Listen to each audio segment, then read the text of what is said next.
En 1847, dans une plantation prospère de Louisiane, un propriétaire désespéré fit un choix qui allait transformer 3 vies en cauchemar. Ce qu'il offrit à un homme enchaîné et ce que cet homme fit ensuite demeura enfoui pendant des décennies dans des archives que personne ne devait jamais consulter.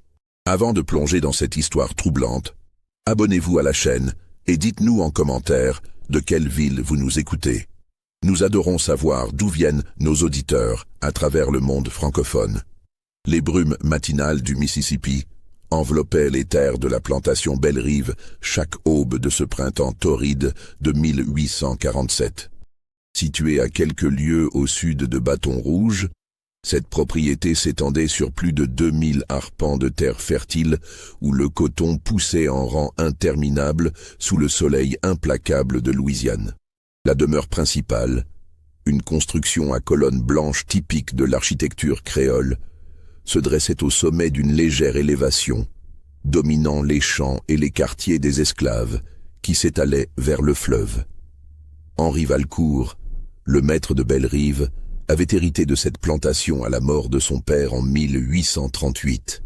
À 42 ans, c'était un homme au visage marqué par les excès et les soucis, les traits tirés révélant des nuits sans sommeil et une santé déclinante. Son épouse, Élisabeth, était décédée en couche 7 ans auparavant, laissant derrière elle une fille unique, Adeline, qui avait alors 13 ans. La société louisianaise de cette époque était régie par des codes stricts et impitoyables. Les familles créoles, françaises et américaines cohabitaient dans un équilibre fragile, où l'honneur, la réputation et la richesse déterminaient tout. Les planteurs se réunissaient régulièrement à Bâton Rouge, ou la Nouvelle-Orléans pour discuter politique, commerce et mariages arrangés. Dans ce monde rigide, toute déviation des normes sociales pouvait signifier l'ostracisme complet. Belle-Rive avait prospéré sous la gestion du père Valcourt, un homme méthodique qui avait su naviguer les crises économiques et les fluctuations du prix du coton. Mais Henri n'avait pas hérité de ce talent. Dès la première année, il avait commis des erreurs de gestion. Des investissements hasardeux dans des entreprises de navigation fluviale, des dettes de jeu accumulées lors de ses séjours à la Nouvelle-Orléans, des achats somptuaires pour maintenir les apparences alors que les coffres se vidaient. En 1847, Belle-Rive était au bord de la faillite. Les créanciers commençaient à exiger leur dû. Plusieurs banques de la Nouvelle-Orléans avaient déjà refusé de nouveaux prêts. Henri savait que si la situation ne changeait pas rapidement, il perdrait tout, y compris la terre ancestrale qui portait le nom de sa famille depuis 3 générations. La plantation comptait 123 esclaves, chiffre qui avait diminué au fil des années. Henri avait dû en vendre plusieurs pour éponger des dettes urgentes, ce qui avait réduit la productivité des champs. Parmi ces hommes et femmes enchaînés figurait un individu singulier, connu sous le nom de Samuel. Samuel était arrivé à Belle-Rive en 1839, acheté lors d'une vente aux enchères à la Nouvelle-Orléans. Contrairement à la plupart des esclaves qui travaillaient les champs, Samuel possédait une éducation.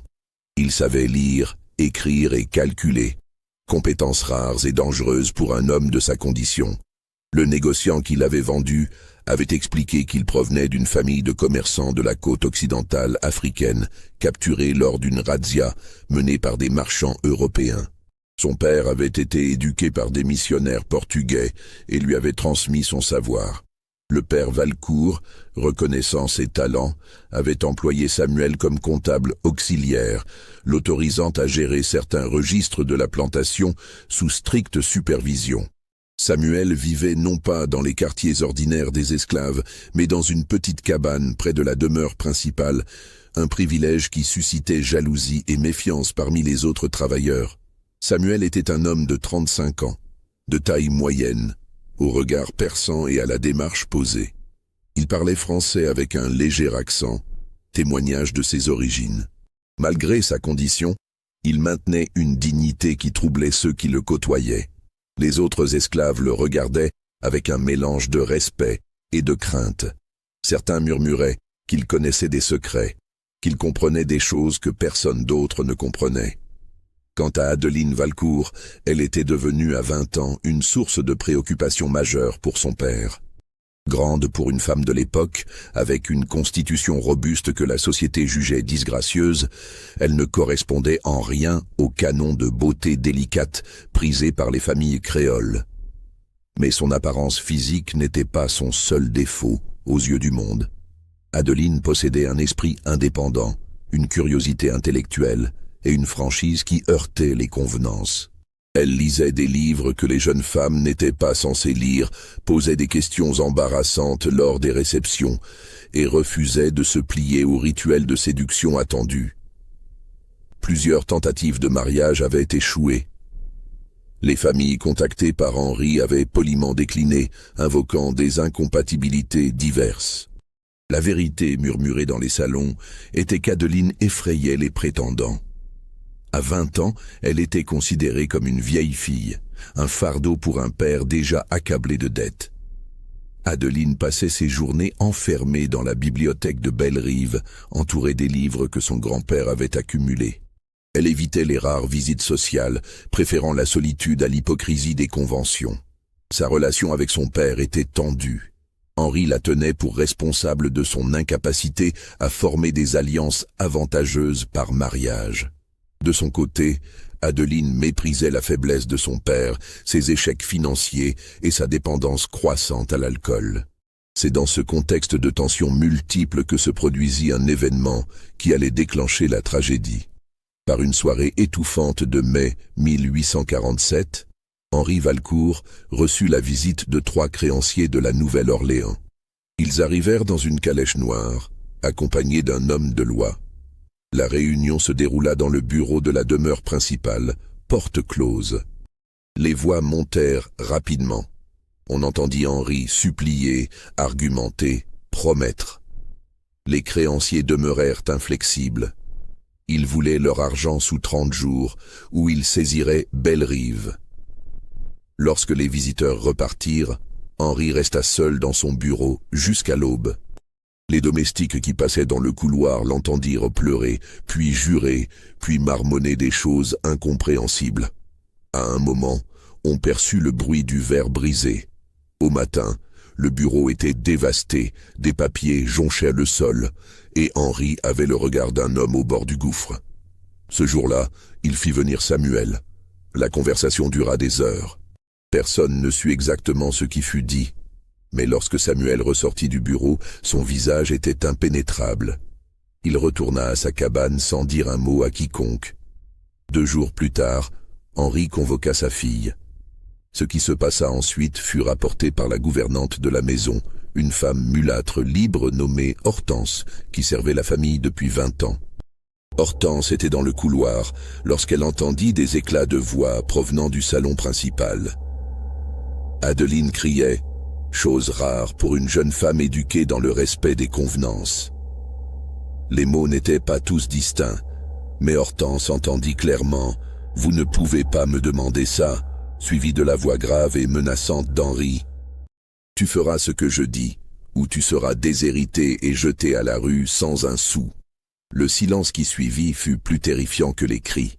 Puis Adeline sortit du salon, le visage livide, les mains tremblantes. Elle monta directement dans sa chambre et n'en ressortit pas pendant 3 jours.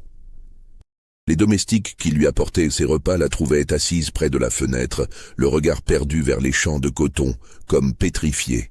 Pendant ce temps, Henri multipliait les rencontres discrètes avec Samuel. On les voyait marcher ensemble le long de la lisière des champs, loin des oreilles indiscrètes. Samuel prenait des notes dans un petit carnet qu'il gardait toujours sur lui. Henri semblait l'écouter avec une attention désespérée, acquiesçant parfois, secouant la tête d'autres fois. Les autres esclaves commencèrent à murmurer. Le contremaître blanc, un homme brutal nommé Silas Dutton, observait ces rencontres avec une méfiance croissante. Dutton détestait Samuel depuis toujours, jaloux des privilèges accordés à cet esclave qui savait lire alors que lui-même signait ses rapports d'une croix maladroite. Il fit plusieurs fois part de ses inquiétudes à Henri, insinuant que Samuel préparait peut-être une révolte. Mais Henri le rabroua sèchement. Le 15 mai au soir, un événement étrange se produisit. 3 esclaves des champs, tous jeunes et robustes, disparurent. Leurs couches dans les quartiers étaient vides au matin. Dutton organisa immédiatement une battue avec les chiens, mais ne trouva aucune trace. C'était comme si ces hommes s'étaient évaporés. Les fugues d'esclaves n'étaient pas rares en Louisiane, mais 3 disparitions simultanées étaient inhabituelles. Plus troublant encore, ces 3 hommes étaient réputés dociles, sans histoire de rébellion. Samuel fut interrogé comme tous les autres esclaves, mais il affirma ne rien savoir. Son visage ne trahissait aucune émotion. Henry interdit à Dutton de le fouetter pour le faire parler, décision qui renforça les soupçons du contremaître. 2 semaines après ces disparitions, dans la nuit du 30 mai, un événement plus étrange encore se produisit. Un prêtre arriva à Belle-Rive. Ce n'était pas le curé habituel de la paroisse voisine, mais un homme que personne ne connaissait. Il était venu de loin, disait-on peut-être de la Nouvelle-Orléans. Là, il portait une soutane noire usée et avait le visage émacié de quelqu'un qui jeûne fréquemment. Il fut accueilli par Henry lui-même, qui le conduisit directement dans une petite chapelle privée située dans une aile isolée de la demeure principale. Hortense, dont les fonctions l'amenaient à circuler partout dans la maison, vit le prêtre Samuel et Adeline entrer dans la chapelle. Henry referma les portes derrière eux. La gouvernante remarqua que les fenêtres de la chapelle avaient été condamnées avec des planches. Détail étrange pour un lieu de culte. Aucun son ne filtrait de l'intérieur. 1 heure plus tard, les portes s'ouvrirent. Le prêtre sortit rapidement, monta dans une charrette qui l'attendait et disparut dans la nuit sans avoir échangé un mot avec quiconque. Samuel et Adeline émergèrent ensuite, suivis d'Henry. Le visage d'Adeline était rouge et bouffi, comme si elle avait pleuré pendant toute l'heure. Samuel gardait son masque impénétrable, mais ses mains tremblaient légèrement, détail que seul un observateur attentif aurait remarqué. Henry avait le regard vide d'un homme qui vient de franchir un point de non-retour. Ce qui s'était passé dans cette chapelle restait un mystère pour tous les habitants de Belle-Rive. Mais le lendemain matin, tout changea. À l'aube du 31 mai, Samuel ne retourna pas au champ, ni à ses fonctions habituelles de comptable. Au lieu de cela, il fut vu emménageant dans une petite maison adjacente à la demeure principale, une construction qui avait autrefois servi de logement pour un régisseur. Cette maison, construite en bois de cyprès, comportait 3 pièces et un petit porche donnant sur les jardins de la propriété. Elle était infiniment supérieure à la cabane où Samuel avait vécu jusque-là. Plus choquant encore, Adeline quitta la demeure principale ce même jour. Accompagnée d'Hortense qui transportait 2 malles de vêtements, elle traversa la propriété sous les regards ébahis des domestiques et s'installa dans cette même petite maison avec Samuel. La nouvelle se répandit comme une traînée de poudre. Les esclaves des champs, qui travaillaient sous le soleil brûlant, s'arrêtèrent de bêcher pour observer la scène. Les murmures enflèrent rapidement en rumeurs folles. Les domestiques de la maison principale échangeaient des regards incrédules. Dutton, le contremaître, resta figé un long moment devant ce spectacle, puis se précipita vers le bureau d'Henry pour exiger des explications. Ce qui se passa dans ce bureau ne fut jamais totalement élucidé, mais Dutton en ressortit livide, le visage crispé de rage contenue. Il traversa la plantation au galop et ne revint que le soir, ivre et marmonnant des malédictions. Quand les autres contremaîtres lui demandèrent ce qu'Henry lui avait dit, il cracha par terre et répondit « Le vieux fou a perdu la tête. Il vend son âme et celle de sa fille pour de l'or qui n'existe peut-être même pas. » Cette phrase énigmatique ne fit qu'alimenter les spéculations. De l'or? Quel or? Et pourquoi sacrifier ainsi l'honneur de la famille Valcourt? Les jours suivants furent marqués par une atmosphère de malaise croissant. Henry ne quittait plus son bureau, où il passait ses journées à boire du whisky et à consulter frénétiquement des documents. Les rares fois où il sortait, il avait les yeux hagards et les mains tremblantes. Il évitait soigneusement la petite maison où vivaient désormais Samuel et Adeline. Samuel, lui, avait adopté un rythme de vie méthodique et étrange. Chaque matin, Il quittait la petite maison avant l'aube et se rendait dans les champs, mais pas pour travailler. Il marchait lentement entre les rangs de coton, s'arrêtant parfois pour observer le sol, notant des choses dans son carnet. Il conversait à voix basse avec certains esclaves, toujours les mêmes, des hommes plus âgés qui semblaient le respecter profondément. Ces conversations cessaient immédiatement dès qu'un blanc approchait. Adeline, quant à elle, était devenue une ombre. Elle ne sortait presque jamais de la maison. Les rares fois où on l'apercevait, c'était derrière une fenêtre, son visage pâle pressé contre la vitre, regardant vers la demeure principale où son père s'était retranché. Elle ne parlait à personne, pas même à Hortense qui continuait à lui apporter ses repas. La gouvernante rapportait qu'Adeline touchait à peine à la nourriture, qu'elle maigrissait à vue d'œil et que ses yeux avaient pris une expression éteinte, comme si quelque chose s'était brisé en elle. Les habitants de Bellerive évitaient soigneusement de parler ouvertement de la situation, mais dans les quartiers des esclaves, les discussions allaient bon train chaque soir. Les théories les plus folles circulaient. Certains disaient qu'Henri avait vendu sa fille au diable incarné. D'autres murmuraient que Samuel possédait un pouvoir surnaturel, qu'il avait jeté un sort au maître. Les plus pragmatiques suggéraient qu'il s'agissait d'un accord commercial. Mais quel genre d'accord pouvait justifier une telle transgression des lois sociales et raciales?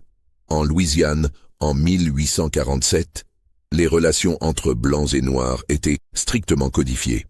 Le mariage entre races était non seulement illégal, mais considéré comme une abomination morale et sociale.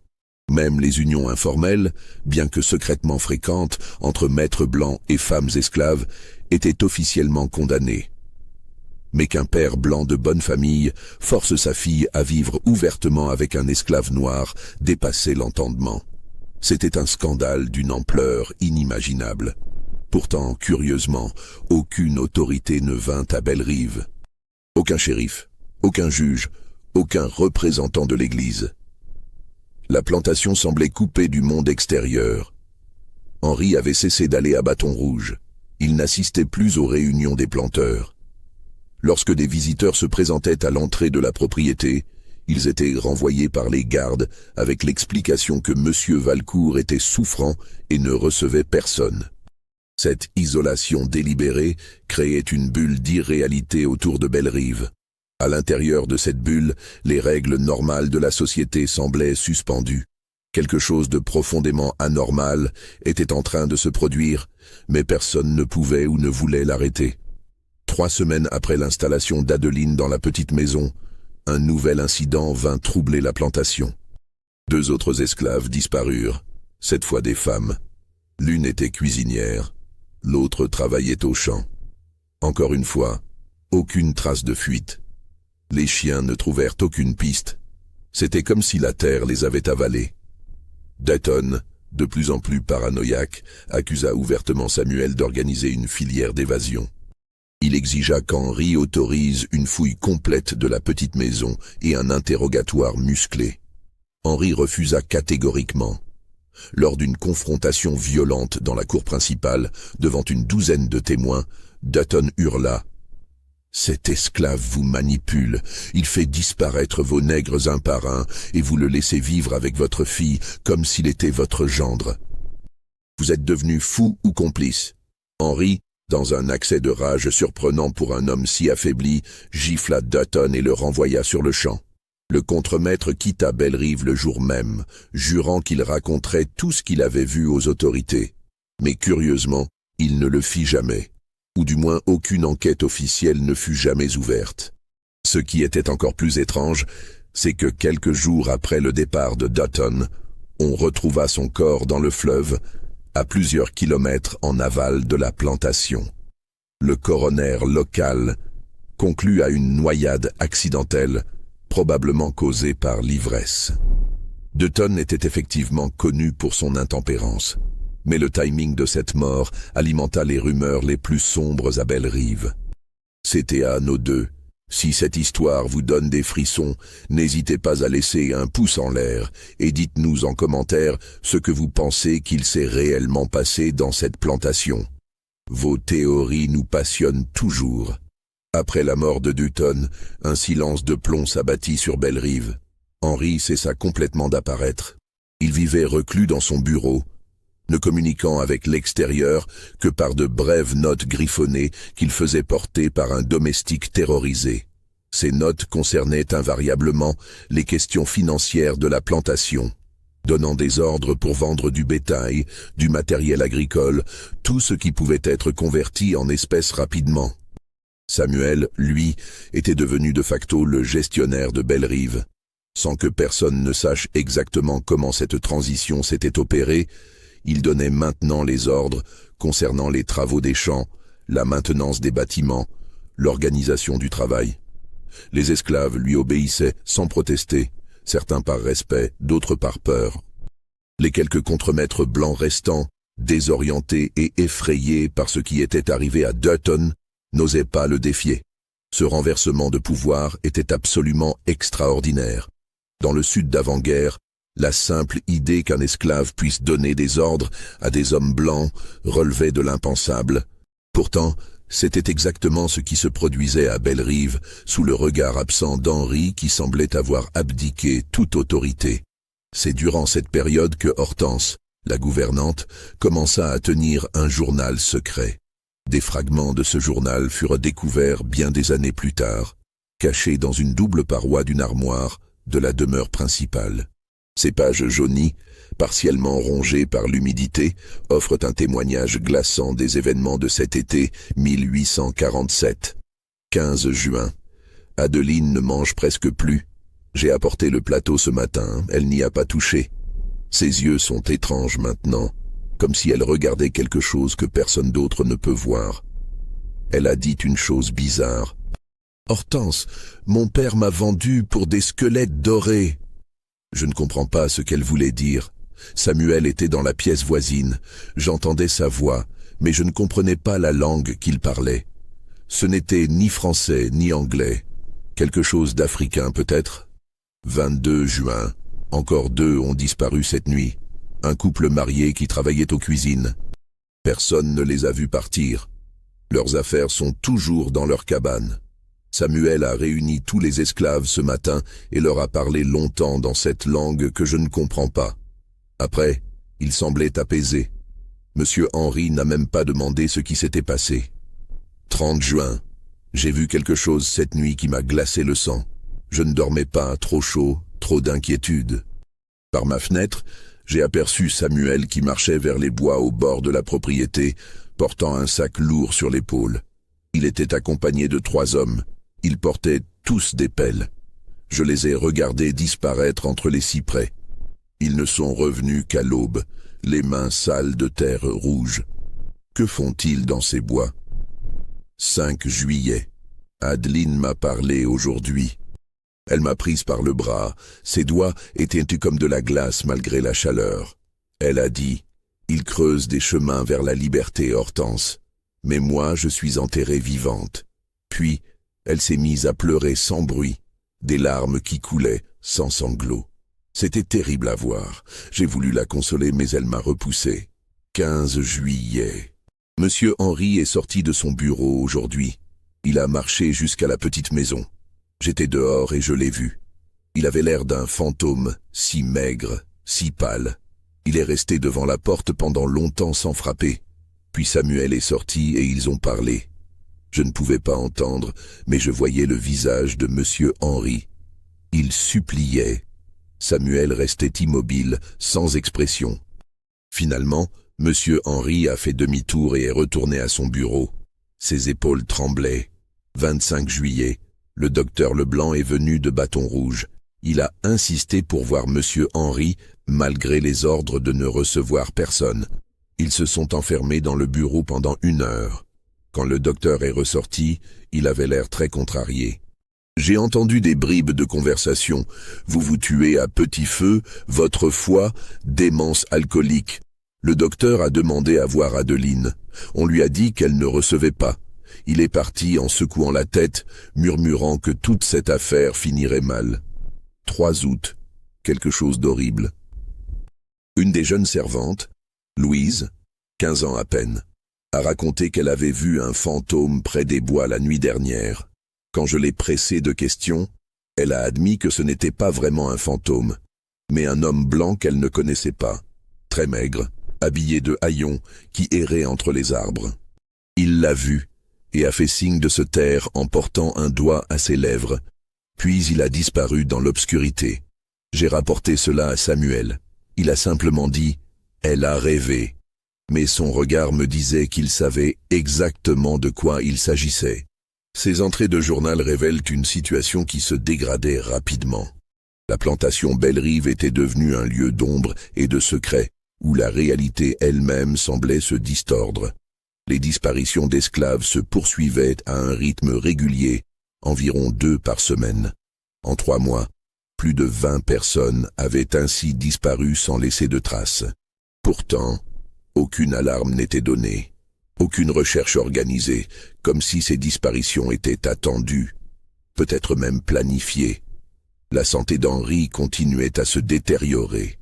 Les rares personnes qui le voyaient le décrivaient comme un homme détruit, parlant seul, sursautant au moindre bruit. Il avait développé une obsession morbide pour les cartes.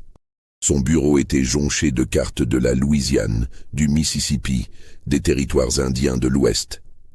Il passait des heures à tracer des itinéraires avec un crayon rouge, calculant des distances, notant des noms de lieux. Adeline, elle, semblait s'enfoncer dans une forme de torpeur. Elle ne lisait plus, ne parlait plus. Elle restait assise sur le porche de la petite maison, regardant fixement vers les champs. Sa peau avait pris une teinte cireuse. Ses cheveux, autrefois soigneusement coiffés, pendaient en mèches désordonnées. C'était comme si la vie la quittait progressivement. Et Samuel était devenu une figure de plus en plus énigmatique. Il continuait à gérer la plantation avec une efficacité remarquable. Mais ses véritables activités demeuraient mystérieuses. Il passait de longues heures dans les bois, accompagné de groupes changeants d'esclaves. Que faisait-il là-bas? Les théories variaient, mais personne n'osait le suivre pour vérifier. Le 15 août 1847, un événement crucial se produisit qui commença à éclairer d'une lumière crue les véritables machinations en cours à Belle-Rive. Un visiteur inattendu se présenta aux portes de la plantation. C'était un homme d'une 50aine d'années, vêtu sobrement mais avec une certaine élégance, qui se présenta comme Nathaniel Carver, antiquaire et collectionneur de la Nouvelle-Orléans. Il demanda à voir Henri Valcourt pour une affaire urgente concernant certains objets de valeur historique. Les gardes, désorientés par cette visite impromptue, ne savaient que faire.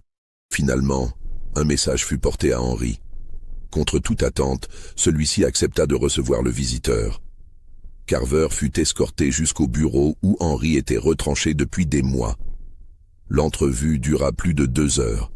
Les voix montaient parfois, des éclats de colère d'Henri alternant avec le ton posé et méthodique de Carver. À un moment, on entendit Henri hurler « Vous n'avez aucune preuve. Vous ne pouvez rien prouver. » La réponse de Carver fut inaudible, mais elle eut pour effet de faire taire Henri. Lorsque Carver ressortit du bureau, son visage était grave et préoccupé. Il demanda à voir Samuel. On alla le chercher dans les champs. La rencontre entre l'antiquaire et l'esclave se déroula dans la cour principale, devant plusieurs témoins. Carver examina longuement Samuel, tournant autour de lui comme on inspecte une marchandise, mais son regard n'était pas celui d'un acheteur potentiel. C'était quelque chose de plus complexe, un mélange de curiosité, de méfiance et peut-être de respect. « Où les avez-vous trouvés ?» demanda Carver à voix basse, suffisamment près pour que les témoins entendent. Samuel ne répondit pas immédiatement. Son visage restait impassible, mais ses yeux trahissaient une vigilance extrême. « Je ne comprends pas votre question, monsieur », répondit-il finalement d'une voix neutre. Carver eut un sourire sans joie. « Oh, je crois que vous comprenez parfaitement. Des artefacts de cette nature ne se trouvent pas par hasard. Les tumuli de la région ont été pillés depuis des décennies, mais celui dont proviennent ces objets était resté intact. Comment un esclave aurait-il pu le localiser ?» Samuel garda le silence. Carver attendit quelques instants, puis secoua la tête. « Peu importe. Ce qui est fait, mais sachez ceci. D'autres ont entendu parler de la découverte. ils viendront. Et ils ne seront pas aussi conciliants que moi. L'antiquaire repartit peu après, laissant derrière lui une atmosphère de tension palpable. Henri ne sortit pas de son bureau pour le saluer. Samuel retourna au champ comme si de rien n'était. Mais quelque chose avait changé. Une information cruciale avait été révélée, même si elle restait cryptique pour la plupart. Hortense, toujours aux aguets, nota dans son journal. L'homme de la Nouvelle-Orléans a parlé de tumuli et d'artefacts. J'ai compris maintenant. L'or dont parlait Dutton avant sa mort. Samuel a trouvé un trésor indien. C'est pour cela que Monsieur Henri a fait ce marché terrible. Mais pourquoi Samuel aurait-il besoin d'Adeline pour cela? Et où sont tous ces esclaves qui disparaissent? La visite de Carver eut un autre effet immédiat. Elle brisa la bulle d'isolement qui avait protégé Bellerive. Dans les jours qui suivirent, d'autres visiteurs commencèrent à se présenter. Des hommes qui prétendaient être des commerçants, des voyageurs égarés, des représentants de diverses sociétés commerciales. Mais leurs questions, toujours formulées avec prudence, tournaient invariablement autour des mêmes sujets: les bois au bord de la propriété, les anciennes terres indiennes, les fouilles archéologiques, les objets anciens. Samuel refusait de les rencontrer. Henri, lui, les recevait parfois, mais ces entrevues étaient brèves et se terminaient toujours par le départ irrité du visiteur. Il devenait évident que quelque chose de grande valeur avait été découvert à Bellerive et que cette découverte attirait des convoitises dangereuses. C'est dans ce contexte que survint la première véritable tragédie publique. Le 25 août, au matin, on découvrit le corps d'un homme pendu à un chêne centenaire près de la limitette de la plantation. L'homme était blanc d'une trentaine d'années, vêtu comme un ouvrier ou un petit fermier. Personne ne le connaissait. Il n'y avait aucun papier sur lui permettant de l'identifier. Mais dans sa poche, on trouva une carte grossièrement dessinée de la plantation Bellerive, avec un X marquant l'emplacement des bois où Samuel passait tant de temps. Le shérif du comté fut cette fois obligé de se déplacer. C'était un homme corpulent nommé Jacob Renfield, connu pour sa paresse et sa vénalité. Il arriva à Bellerive accompagné de 2 adjoints, interrogea brièvement quelques personnes, examina superficiellement le corps, puis conclut rapidement à un suicide. L'homme était probablement un vagabond dérangé mentalement, dit-il, qui s'était perdu sur la propriété et avait mis fin à ses jours dans un accès de désespoir. Cette conclusion ne convainquit personne. Le nœud de la corde montrait un savoir-faire de marin ou de trappeur. La position du corps suggérait qu'il avait été pendu ailleurs, puis déplacé et attaché à l'arbre pour simuler un suicide. Et surtout, cette carte dans sa poche indiquait clairement qu'il était venu avec une intention précise. Mais Renfield ne voulait pas d'ennui avec Henri Valcourt, malgré sa déchéance. La famille Valcourt avait encore des relations influentes. Le shérif fit enlever le corps, qui fut enterré sans cérémonie dans le cimetière des indigents à Bâton Rouge, et classa l'affaire. Cependant, cet incident eut des répercussions importantes. Les esclaves de Bellerive, déjà nerveux, devinrent carrément terrifiés. Les murmures dans les quartiers parlaient maintenant ouvertement de malédiction. Certains disaient que l'or indien portait malheur, qu'il était gardé par les esprits des morts et que tous ceux qui y touchaient périraient. D'autres affirmaient que Samuel était un sorcier qui sacrifiait des vies pour son pouvoir. Une tentative de fuite collective fut organisée par un groupe de 7 esclaves. Ils partirent une nuit de septembre, espérant atteindre les bayous où ils pourraient se cacher parmi les communautés de marrons qui survivaient dans les zones les plus inaccessibles. Mais ils furent retrouvés moins de 24 heures plus tard, ramenés non pas par une patrouille de blancs, mais par Samuel lui-même, accompagné de quelques esclaves qui lui étaient loyaux. Ce qui se passa ensuite choqua même les plus endurcis. Au lieu de les punir selon les méthodes brutales habituelles, fouet ou mutilation, Samuel les réunit devant tous les habitants de la plantation et leur parla longuement. Il parlait en français, pour que tous comprennent. « Vous croyez fuir vers la liberté », dit-il, sa voix portant dans le silence tendu. Mais la liberté ne se trouve pas dans les bayous où vous mourrez de fièvre et de faim, chassés comme des animaux. La liberté se construit, se mérite, s'organise. Ce qui se passe ici à Belle-Rive est plus grand que vous et moi. Ceux qui sont partis ne nous ont pas abandonnés. Ils sont les premiers d'un chemin que nous traçons tous ensemble. Mais ce chemin exige de la patience, du sacrifice et du silence. Il marqua une pause, son regard balayant l'assemblée. Quant à ceux qui ont voulu fuir cette nuit, je ne les punirai pas. Mais je leur demande, avez-vous confiance? Pouvez-vous attendre encore un peu? Pouvez-vous croire qu'il existe un plan plus grand que votre peur? Les 7 fugitifs, agenouillés devant lui, écoutaient en tremblant. L'un d'eux, un jeune homme nommé Josiah, leva la tête et demanda d'une voix brisée, « Combien de temps devons-nous encore attendre, Samuel? Combien d'entre nous doivent encore disparaître avant que nous comprenions ce qui se passe réellement ?» Samuel le regarda longuement avant de répondre. « Avant que les premières neiges tombent sur les montagnes du nord, vous comprendrez. D'ici là, je vous demande de me faire confiance. » Cette réponse énigmatique ne satisfit personne, mais elle eut un effet apaisant. Les 7 fugitifs furent réintégrés sans autre forme de punition. Les autres esclaves, bien que toujours inquiets, semblèrent accepter d'attendre. Il y avait quelque chose dans la manière dont Samuel parlait, une conviction profonde, qui inspirait sinon la confiance, du moins la résignation. Mais pour Hortense, qui observait tout depuis sa position privilégiée, une autre pièce du puzzle venait de se mettre en place. Dans son journal, elle écrivit « Samuel parle de chemin, de premier, de liberté qui se construit. Les esclaves qui disparaissent ne fuient pas de manière désordonnée. Ils partent selon un plan. Samuel les envoie quelque part, vers quelque chose. Mais où? Et avec quel argent? L'or indien. C'est cela. Il utilise l'or pour financer leur fuite organisée. Mais alors, quel rôle joue pauvre Adeline dans tout cela? Révélation fragmentée. Septembre s'écoula dans une tension sourde. Henri Valcourt avait cessé toute apparence de contrôle sur sa plantation. Il ne sortait même plus de son bureau pour les repas. On lui apportait de la nourriture qu'il touchait à peine.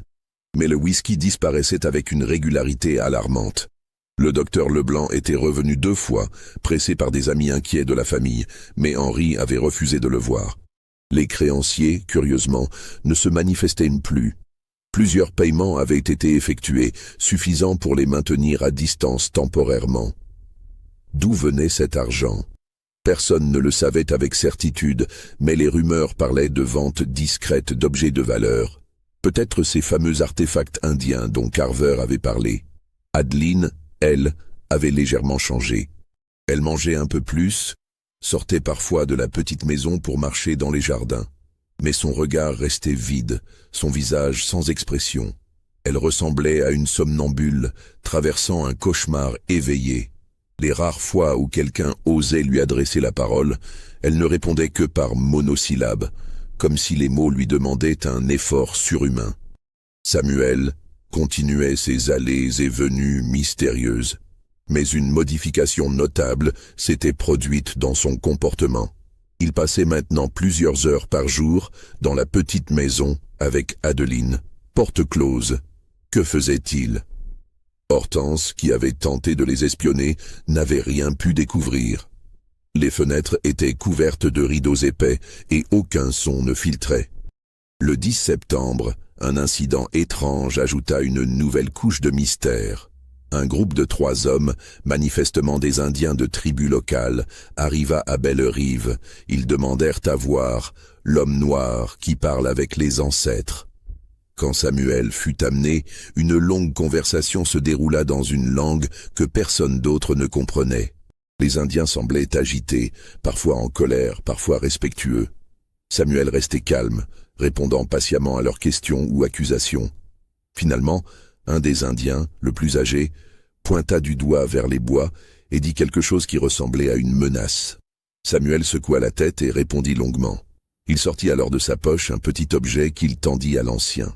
C'était une sorte d'amulette, un disque de pierre gravé de symboles complexes. L'Indien l'examina longuement, puis hocha la tête gravement. Les 3 visiteurs repartirent sans autre incident. Cet échange confirma ce que beaucoup soupçonnaient déjà.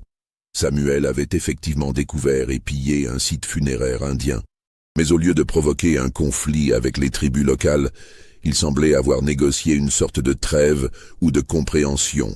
Comment un esclave africain avait-il pu acquérir une telle connaissance des coutumes indiennes et un tel pouvoir de négociation? La réponse vint partiellement d'un esclave plus âgé nommé Ézéchiel, qui avait vécu à Belle-Rive depuis 30 ans. Hortense le rencontra un soir près des cuisines et réussit à le faire parler. « Samuel n'est pas un homme ordinaire », dit Ézéchiel à voix basse, regardant constamment autour de lui pour s'assurer que personne n'écoutait.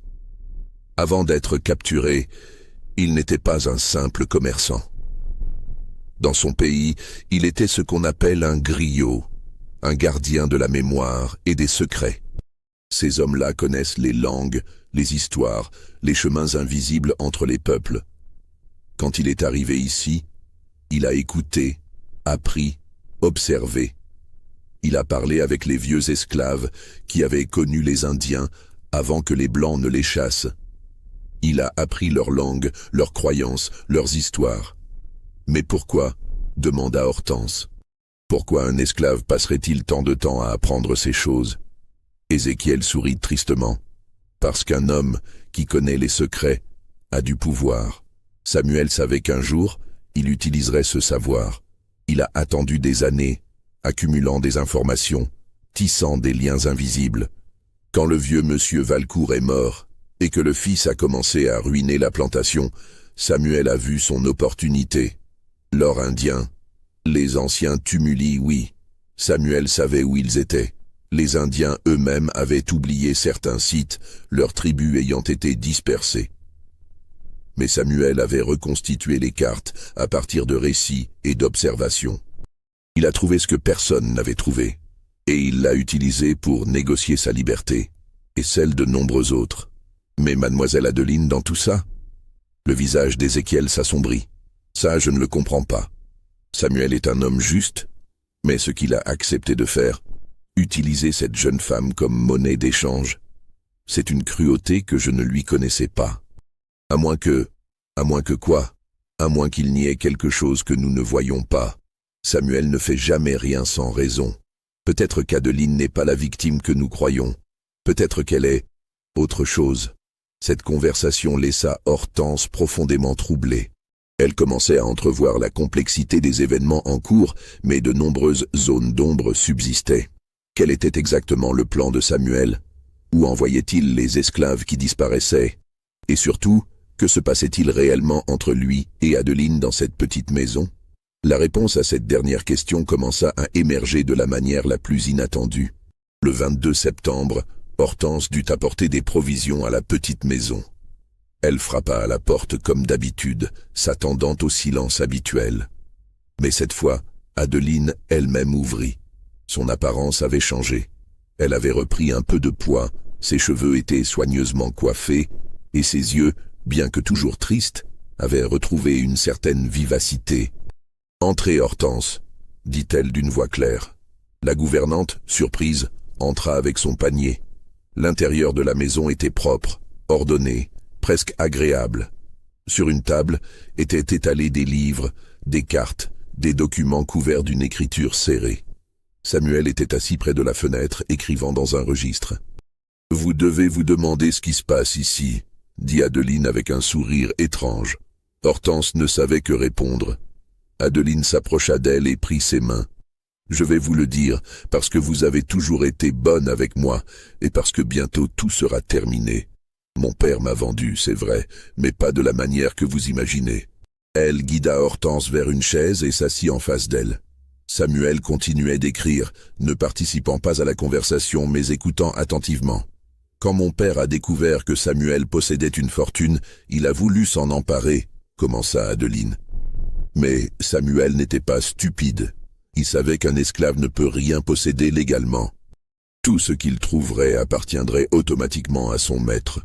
Il avait besoin d'un moyen de transformer cette richesse en liberté, non pas seulement pour lui, mais pour des dizaines, des centaines d'esclaves. C'est là que j'entre en jeu, continua-t-elle. Samuel a proposé un marché à mon père. Il révélerait l'emplacement du trésor et accepterait de le partager, mais à une condition. Que je devienne sa Compagne. Officiellement, ce serait scandaleux. Impossible. Mais mon père était si désespéré qu'il a accepté. Il a fait venir ce prêtre corrompu qui a célébré une parodie de cérémonie, donnant une apparence de légitimité à cet arrangement. Mais pourquoi accepter une telle chose? Demanda Hortense, horrifiée. Le sourire d'Adeline devint plus amer. Parce que Samuel ne m'a pas demandé d'être sa femme, Hortense. Il m'a demandé d'être sa complice. Vous voyez, un esclave ne peut pas acheter la liberté d'autres esclaves, ne peut pas organiser leur fuite, ne peut pas négocier avec des passeurs ou des capitaines de navires. Mais une femme blanche, même déchue, même scandaleuse, le peut. Je suis devenu la façade légale de l'opération de Samuel. Elle se leva et alla vers la table où étaient étalés les documents. Regardez. Ce sont des contrats d'achat de liberté, des lettres de passage, des accords avec des capitaines de bateaux à vapeur qui transportent des domestiques libres vers le nord. Ce sont des correspondances avec des organisations abolitionnistes de Pennsylvanie et du Massachusetts. Samuel ne peut signer aucun de ces documents. Mais moi, je le peux. Hortense regardait abasourdie, comprenant enfin l'ampleur de ce qui se tramait. Les esclaves qui disparaissent ne disparaissent pas, compléta Adeline. Ils partent. Nous les achetons légalement à mon père un par un en utilisant l'argent de l'or indien. Puis nous leur donnons de faux papiers de liberté et les envoyons vers le nord par des routes sécurisées. C'est long, c'est dangereux, c'est terriblement compliqué, mais ça fonctionne. Samuel prit enfin la parole sans lever les yeux de son registre. Nous avons libéré 28 personnes jusqu'à présent. D'ici la fin de l'année, ce sera 50, et ce n'est que le début. Hortense sentait sa tête tourner. Mais le prix, mademoiselle, le prix que vous payez... Le visage d'Adeline se durcit. Le prix? Être rejeté par une société qui me méprisait déjà. Vivre avec un homme qui ne me touche pas, qui me traite avec plus de respect que mon propre père ne l'a jamais fait. C'est un prix que j'accepte volontiers. Pour la première fois de ma vie, Hortense, je fais quelque chose qui a du sens. Je ne suis plus un fardeau, une marchandise à marier. Je suis un outil de libération. Mais si les autorités découvrent, elles découvriront éventuellement, dit Samuel calmement. C'est inévitable, c'est pourquoi nous devons agir vite. D'ici 2 mois, M. Valcourt n'aura plus aucun contrôle sur la situation. L'or sera épuisé, les créanciers saisiront Belle-Rive et tout s'effondrera. Mais d'ici là, nous aurons sauvé autant de vies que possible. Et vous? Que deviendrez-vous? Samuel et Adeline échangèrent un regard. Ce fut elle qui répondit.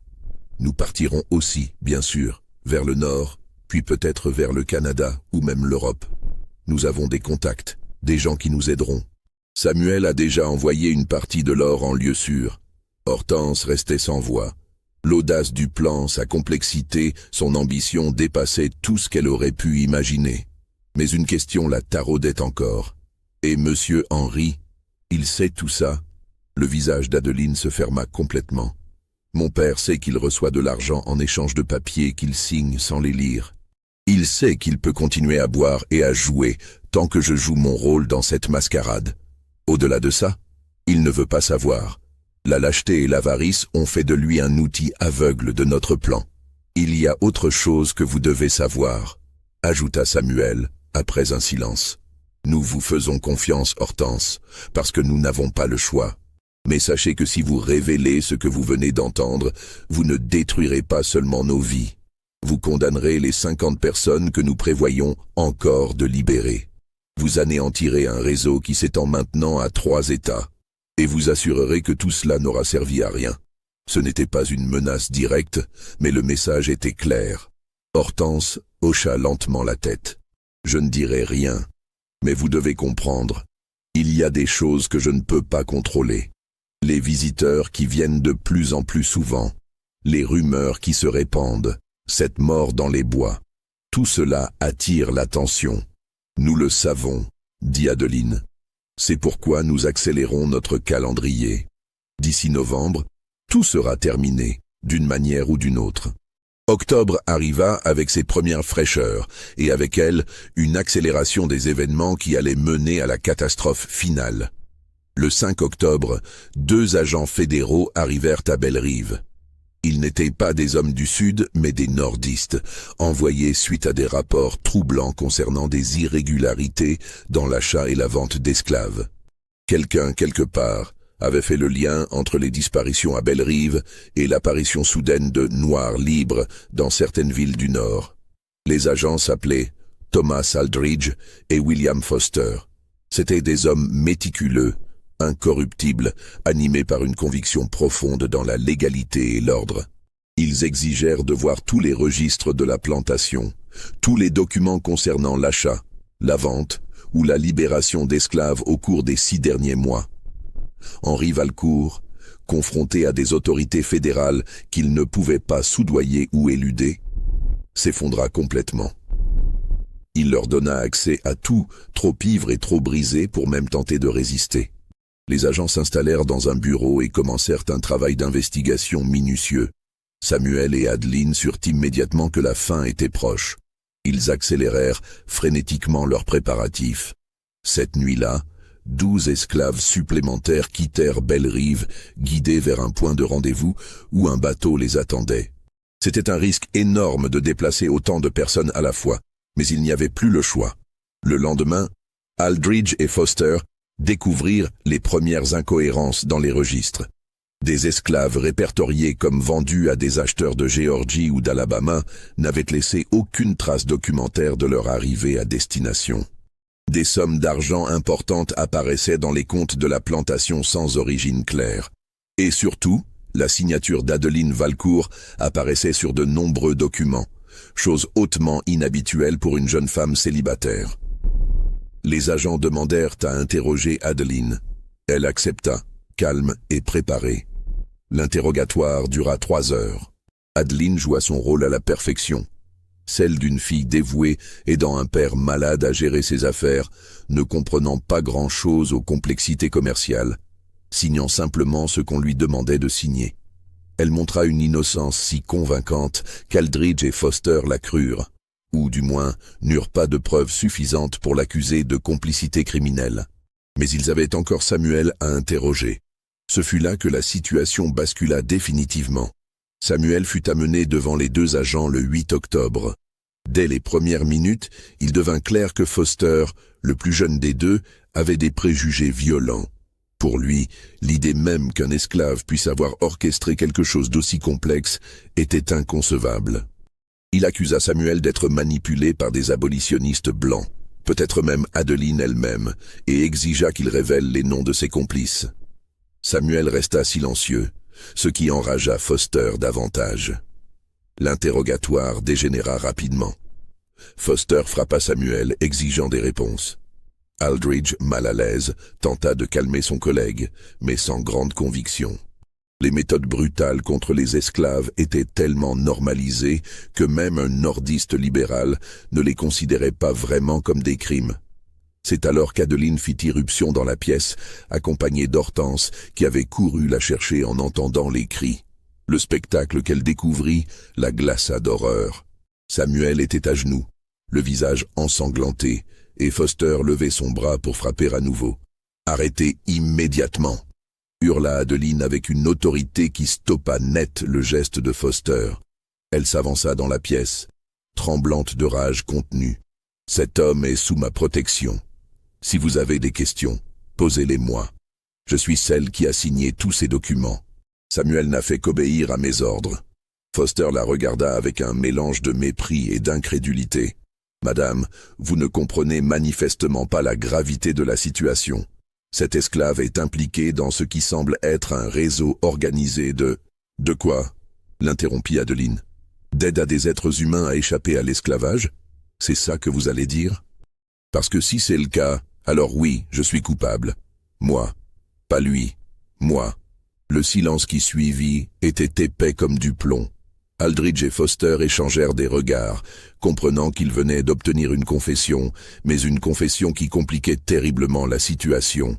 Arrêter une femme blanche de bonne famille pour avoir aidé des esclaves à fuir était politiquement et socialement explosif, surtout en cette période de tension croissante entre Nord et Sud. Aldridge, le plus diplomate des deux, prit la parole. « Mademoiselle Valcourt, je vous conseille fortement de réfléchir avant de dire autre chose. Vous venez d'admettre avoir enfreint des lois fédérales très graves. Les conséquences... Je me moque des conséquences, répondit Adeline d'une voix plus calme mais toujours ferme. Je sais exactement ce que j'ai fait. Chaque document que j'ai signé, chaque personne que j'ai aidé à partir, c'était mon choix conscient et délibéré. Samuel n'était que l'instrument de ma volonté. C'était un mensonge audacieux, et Samuel le savait. Il leva les yeux vers Adeline, une expression indéchiffrable sur son visage ensanglanté. Elle lui rendait son regard, et dans cet échange silencieux passa quelque chose de profond, peut-être du respect, peut-être de la gratitude, peut-être même une forme d'affection née de leur conspiration partagée. Foster n'était pas convaincu. « Vous me demandez de croire qu'une jeune femme de votre condition aurait orchestré seule une opération aussi complexe? C'est ridicule. Croyez ce que vous voulez, » répliqua Adeline. « Mais je vous suggère de consulter ces documents. » Elle sortit de sa poche une liasse de papier plié. Ce sont des copies de toutes les transactions. Vous y trouverez ma signature sur chacune d'elles, ainsi que des notes détaillant mes instructions précises. Samuel ne savait même pas lire avant que je ne l'enseigne. Ce dernier mensonge était particulièrement audacieux, car plusieurs personnes à Belle-Rive savaient que Samuel était lettré depuis son arrivée. Mais Adeline comptait sur le fait que les agents fédéraux n'iraient pas interroger les esclaves pour vérifier son histoire. Aldridge examina les documents qu'elle lui tendait. Son visage devint de plus en plus grave. « Mademoiselle Valcourt, comprenez-vous que vous venez de vous incriminer vous-même? Ces papiers sont des preuves directes de vos activités illégales. Je comprends parfaitement. Maintenant, messieurs, soit vous m'arrêtez immédiatement, soit vous quittez cette propriété. Mais dans tous les cas, vous cessez de brutaliser un homme qui n'a fait que suivre mes ordres. » Les deux agents se retirèrent pour délibérer. Pendant ce temps, Hortense aida Samuel à se relever et nettoya son visage avec un linge humide. Adeline restait debout, raide comme une statue, les mains tremblantes mais le visage déterminé. « Pourquoi avez-vous fait ça ?» murmura Samuel en français, suffisamment bas pour que seules Adeline et Hortense entendent. « Parce que vous auriez fait la même chose pour moi, » répondit Adeline simplement. Samuel secoua la tête. « Non, je suis un esclave. Ma vie ne vaut rien aux yeux de la loi. Mais vous venez de sacrifier votre liberté, peut-être votre vie. » « Ma liberté ?» Adeline eut un rire sans joie. Quelle liberté avais-je avant tout ceci?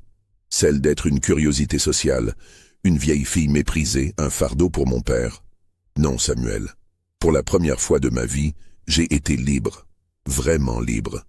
Et si c'est le prix à payer, alors soit. Aldridge et Foster revinrent après une demi-heure.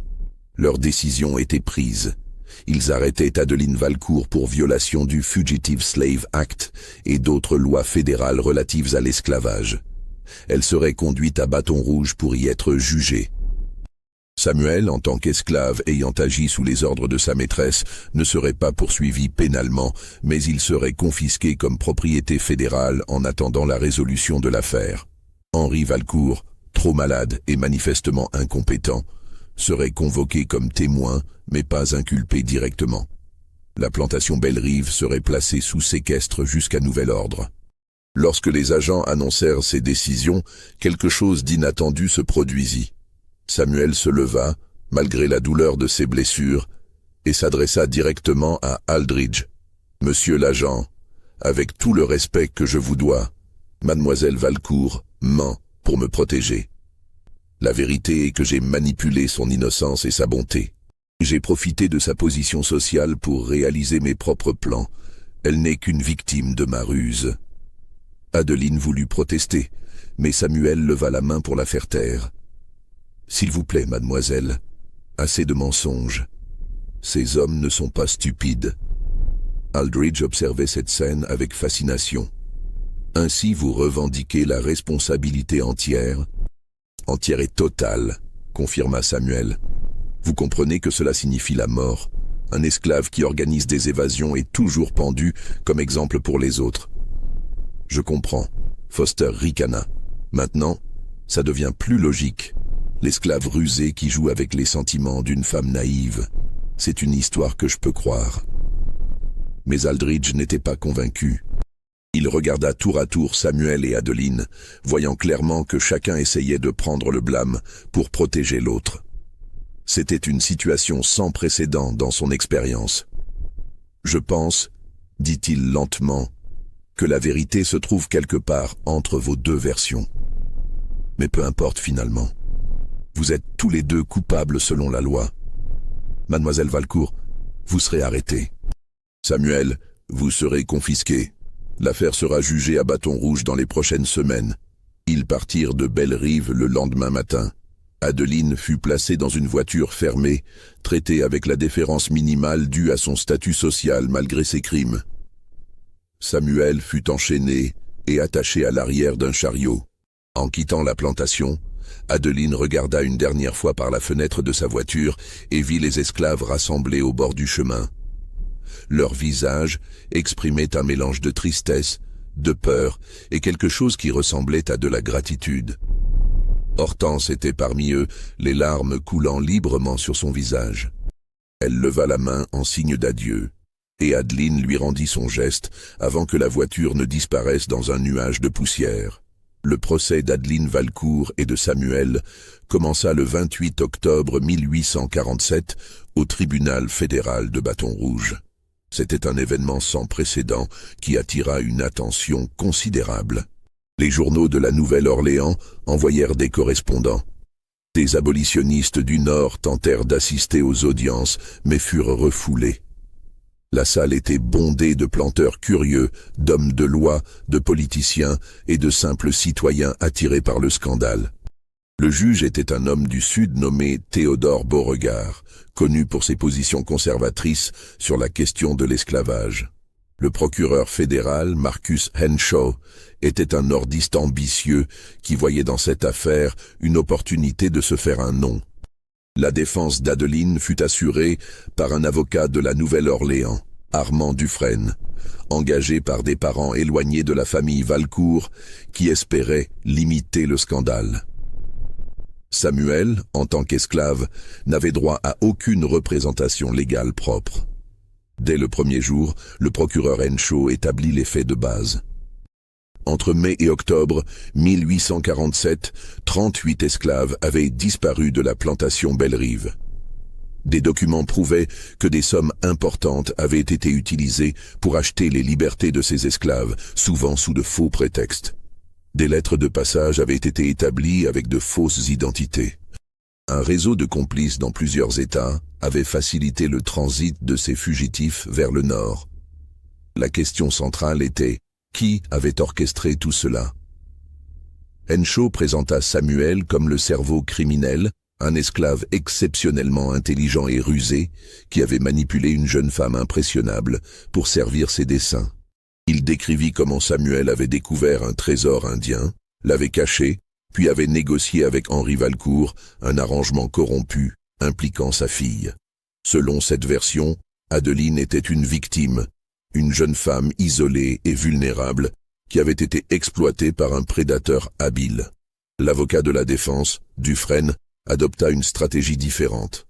Il dépeint Adeline comme une idéaliste mal guidée, influencée par des lectures dangereuses et des idées abolitionnistes qui avaient agi par naïveté et conviction morale erronée. Samuel, dans cette version, était simplement un outil, un esclave obéissant qui avait exécuté les ordres de sa maîtresse. Dufresne plaida pour la clémence, arguant que l'isolement social d'Adeline et la négligence de son père l'avaient rendue vulnérable aux idées pernicieuses. Mais c'est lors des témoignages que la vérité commença à émerger dans toute sa complexité troublante. Henri Valcourt fut appelé à la barre. L'homme qui apparut n'était plus qu'une épave humaine. Tremblant, le teint jaunâtre révélant une cirrhose avancée, il pouvait à peine articuler ses phrases. Son témoignage fut décousu, contradictoire, mais certains éléments en émergèrent clairement. Oui, il avait fait un accord avec Samuel. Oui, il avait utilisé sa fille comme intermédiaire légal. Non, il n'avait pas vraiment compris l'ampleur de ce qui se tramait. Il pensait simplement vendre quelques esclaves de manière un peu irrégulière pour payer ses dettes. Il n'avait pas réalisé l'étendue du réseau, le nombre de personnes impliquées, la dimension organisée de l'opération. J'étais désespéré, gémit-il à un moment, les larmes coulant sur son visage ravagé. J'allais tout perdre. Samuel m'a offert une solution. Je n'ai pas posé de questions. Je voulais juste que mes créanciers me laissent en paix. Lorsqu'on lui demanda s'il avait forcé sa fille à participer, il hésita longuement avant de répondre. Je lui ai dit que c'était nécessaire, que nous n'avions pas le choix, mais elle a accepté plus facilement que je ne l'aurais cru, presque avec enthousiasme. C'était troublant. Le témoignage suivant fut celui d'Hortense. La gouvernante avait été assignée à comparaître et ne pouvait refuser. Elle monta à la barre avec une dignité remarquable pour une femme de couleur libre dans un tribunal du Sud. Son témoignage fut mesuré, factuel, mais dévastateur dans ses implications. Elle décrivit l'état mental d'Adeline avant et après l'arrangement avec Samuel. La transformation d'une jeune femme brisée et sans espoir en une personne déterminée et focalisée. Les heures passées à étudier des documents, à écrire des lettres, à planifier des itinéraires. La relation entre Adeline et Samuel, qu'elle décrivit comme un partenariat de respect mutuel plutôt qu'une manipulation. Mademoiselle Adeline n'était pas une victime, dit Hortense clairement. Elle savait exactement ce qu'elle faisait. Elle l'a choisi. Cette déclaration provoqua un brouhaha dans la salle. Le juge dut frapper plusieurs fois de son marteau pour amener le calme. Henshaw, le procureur, tenta de discréditer Hortense en suggérant qu'elle avait été influencée par Samuel, peut-être même qu'elle faisait partie de la conspiration. Mais Hortense tint bon. Je ne fais pas partie de leur plan. Je l'ai découvert par accident. Mais ce que j'ai vu m'a convaincu d'une chose. Ces deux personnes ont travaillé ensemble, comme égaux, vers un but commun. Ni l'un ni l'autre n'était la marionnette de l'autre. Puis vint le tour de Samuel de témoigner. En tant qu'esclave, son témoignage avait une valeur légale limitée, mais le juge Beauregard, intrigué par l'affaire, l'autorisa à parler. Samuel monta à la barre avec une dignité tranquille malgré ses chaînes. Il regarda calmement l'assemblée, puis commença à parler d'une voix claire et posée. Il raconta son histoire depuis le début. Sa capture en Afrique, la traversée horrible de l'Atlantique, son arrivée en Louisiane. Comment il avait décidé de survivre, non pas par la résignation, mais par l'apprentissage et la patience. Les années passées à observer, écouter, comprendre le système qui l'opprimait et chercher ses failles. J'ai découvert le tumulus par déduction, expliqua-t-il. En écoutant les conversations des vieux esclaves qui se souvenaient des Indiens avant leur déplacement forcé, en observant le paysage et en reconnaissant les signes que les anciens peuples laissaient pour marquer leur site sacré. Ce n'était pas de la magie, c'était de la connaissance. Et l'or ? Demanda Henshaw. Il n'y avait pas tant d'or que ça, répondit Samuel. Quelques objets précieux, oui. Des ornements funéraires, des objets cérémoniels. Leur valeur venait surtout de leur rareté et de leur beauté. Je les ai vendus discrètement, par l'intermédiaire de M. Valcourt, à des collectionneurs qui ne posaient pas trop de questions. L'argent obtenu a financé l'opération.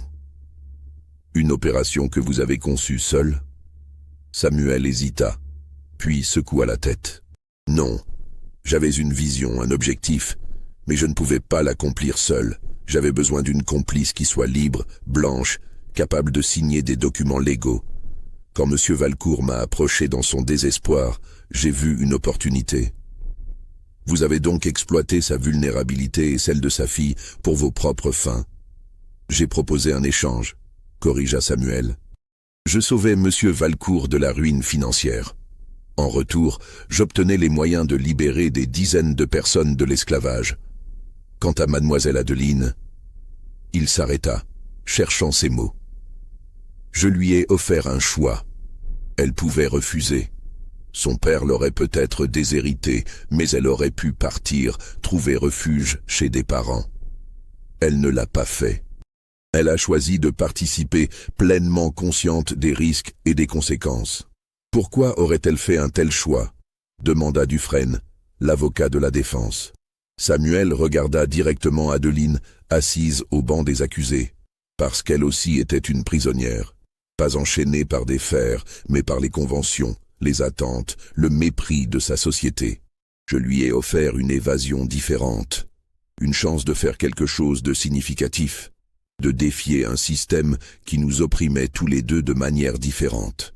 Cette réponse créa un silence stupéfait dans la salle. L'idée qu'une femme blanche de bonne famille puisse être comparée, même métaphoriquement, à un esclave était profondément choquante pour l'Assemblée. Finalement, Adeline elle-même fut appelée à témoigner. Elle monta à la barre avec une grâce sereine qui impressionna même ceux qui la détestaient. Son témoignage fut direct et sans détour. Elle confirma tout ce que Samuel avait dit. Elle décrivit en détail son rôle dans l'opération. La signature des documents, la correspondance avec les contacts dans le Nord, la gestion de l'argent, la coordination des départs. « Je ne regrette rien », dit-elle clairement. « Chaque personne que nous avons aidé à fuir représente une victoire sur un système inhumain. Si c'est un crime selon vos lois, alors vos lois sont injustes. » Cette déclaration provoqua un tumulte. Le juge menaça de l'expulser pour outrage à la cour. Mais Adeline continua, imperturbable. « Samuel ne m'a pas manipulé, il m'a libéré. Pour la première fois de ma vie, j'avais un but, une raison d'exister au-delà d'être une déception pour mon père et ma société. Si je dois être puni pour cela, qu'il en soit ainsi. » Le procureur Henshaw tenta une dernière attaque. « Mademoiselle Valcourt, essayez-vous de nous faire croire que vous avez agi par pure conviction idéologique, qu'il n'y avait aucun sentiment personnel envers Samuel. C'était une insinuation salace, suggérant une relation romantique ou sexuelle entre Adeline et Samuel. » L'Assemblée retint son souffle, attendant la réponse. Adeline regarda Henshaw droit dans les yeux. « Samuel et moi partageons quelque chose de bien plus profond et précieux qu'une simple attraction physique, monsieur le procureur. Nous partageons un respect mutuel, une confiance absolue et un engagement commun envers un idéal de justice. Si vous ne pouvez pas comprendre cela, c'est votre limitation, pas la mienne. » Cette réponse digne ferma le bec à Henshaw et termina les témoignages sur une note qui laissa l'Assemblée profondément divisée et troublée. Le jury délibéra pendant 3 jours. C'était un groupe de 12 hommes blancs du Sud, propriétaires pour la plupart, dont on aurait pu attendre un verdict rapide et sévère. Mais l'affaire les avait profondément perturbés. D'un côté, les faits étaient indéniables. Des lois fédérales avaient été violées. Des propriétés, les esclaves, avaient été détournées de manière frauduleuse. Un réseau criminel organisé avait fonctionné pendant des mois. Cela méritait les peines les plus sévères. Mais d'un autre côté, l'affaire présentait des zones grises troublantes. Une jeune femme blanche de bonne famille, certes dévoyée, méritait-elle vraiment d'être traitée comme une criminelle endurcie? Et que faire de Samuel, dont l'intelligence et la dignité avaient impressionné même ses ennemis les plus acharnés? Le verdict, lorsqu'il tomba finalement, fut un compromis inconfortable qui ne satisfit personne complètement. Adeline Valcourt fut déclarée coupable de violation du Fugitive Slave Act et de fraude. Cependant, en considération de son sexe, de son statut social et de ce que le jury considérait comme une faiblesse mentale temporaire causée par l'isolement et l'influence pernicieuse, elle fut condamnée à 5 ans de prison plutôt qu'à la peine de mort. Elle purgerait sa peine dans une prison pour femmes en Louisiane. Samuel fut également déclaré coupable, mais sa sentence fut différente. En tant qu'esclave, il ne pouvait pas être emprisonné de la même manière qu'une personne libre. Le juge ordonna qu'il soit vendu aux enchères, les profits allant à compenser les pertes subies par Henri Valcourt et les autres parties lésées. C'était une sentence qui équivalait essentiellement à renvoyer Samuel en esclavage, probablement dans des conditions bien pires que celles qu'il avait connues à Belle-Rive. Mais il y avait une clause inhabituelle dans le verdict. Le juge Beauregard, visiblement mal à l'aise avec toute l'affaire, ajouta une recommandation suggérant que Samuel soit vendu à un maître du Nord, où ses talents pourraient être utilisés de manière productive, sans risque de récidive. Cette recommandation, bien que non contraignante, ouvrit une possibilité inattendue. 3 jours après le verdict, un homme se présenta au bureau du shérif de Bâton Rouge. C'était Nathaniel Carver, l'antiquaire de la Nouvelle-Orléans qui avait visité Belle-Rive en août.